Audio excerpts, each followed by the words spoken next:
for more on these accusations of depleted uranium being used by coalition forces in Libya, let's talk to investigative journalist Dave Lindorf. He's in Pennsylvania tonight. Mr. Lindorf, hi. Thanks for being on the programme. So far, no country's admitted, is it, to using depleted uranium bombs during the NATO-led campaign. But nonetheless, A-10 planes have been seen flying over Libya. They often employ that type of warfare. How likely is it, do you think, really, that depleted uranium has already been used in Libya? Well, we have to go back to the fact that the U.S. never admits that it's using the stuff. I've been writing about its use in Iraq. They keep denying that it was used. So that, for example, in Fallujah, the government keeps refusing to say that it used nuclear material in shells that were fired during that, the two assaults on Fallujah. Yet we know that that they were used. And as you mentioned in your report, there's all these birth defects, which are hard to explain from anything else than depleted uranium.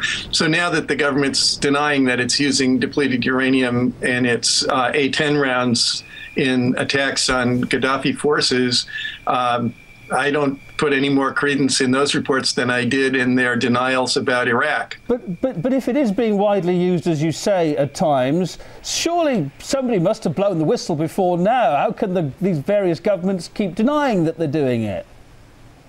Well, the only people who could blow the whistle would be the pilots and the people that are actually putting the ammunition into the planes, and they're in the military and they're not talking. So it's a fairly limited number of people that actually are loading the ammo onto these planes and the people who fly them. What about the effects of these depleted uranium bombs? What effects do they have on civilians?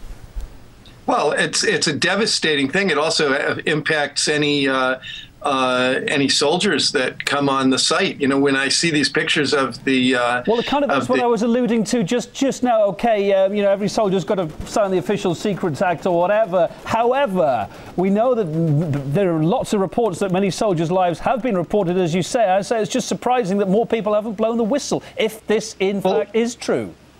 Well, I'm talking about the rebel forces who come and stand cheering on burned out tanks, that NATO forces have hit and torched. We're supposedly supporting, or I guess we're not supporting. We're only protecting civilians, supposedly. But the reality is that American forces are supporting these rebels who are defending themselves against Gaddafi tanks. So then when a tank gets blown up, you see pictures of them standing on the smoking ruin, or standing around the smoking ruins of these vehicles, cheering and inhaling the smoke. And I'm thinking, well, you're goners.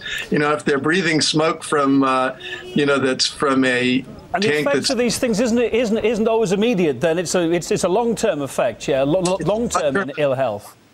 The uranium and other materials that are also, radioactive compounds that are in these shells is inhaled and lodges down deep in the smaller alveoli inside your lungs, and it goes into the kidneys and other places, and it sits there, and your cells get bombarded with alpha particles that can't even really be detected from outside your body because they're so weak but very large particles. They do a lot of genetic damage in the immediate vicinity of the particle, and eventually you get cancer and it spreads and you die. Well, taking what you're saying there, nonetheless, France, UK and the US have refused to back a ban on the use of depleted uranium. Why is that? How are they justifying it? Well, efficient and, as you mentioned, cheap weapon for destroying armor and also for penetrating bunkers, heavy concrete fortifications and things like that. It's because it's the densest material known to man, and because it burns on contact when it hits, it burns at about 5,000 degrees.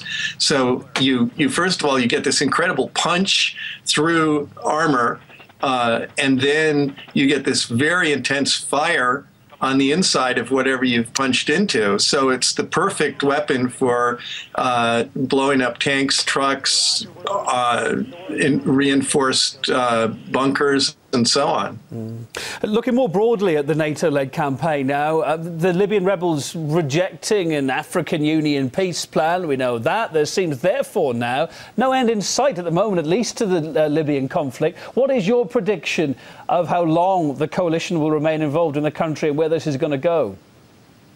Well, now you've gone into an area where I wouldn't claim any expertise. I'm certainly not a military scholar. Get your views, sir. I could not say. I mean, I'm amazed that Gaddafi holds on as long as he can, because he's pretty well blocked from getting any resupply. And he's got, the French and Italian and American and British planes knocking out equipment that has to go over these long desert stretches along the coast. So I'm amazed that he's able to hold it together. On the other hand, this war is not popular, not terribly popular in France or Britain or even the U.S. So, it's really a question of who gives up first more than who wins. All right. Thanks for being on the programme. Investigative journalist Dave Lindorf on the line from Pennsylvania. Thank you very much.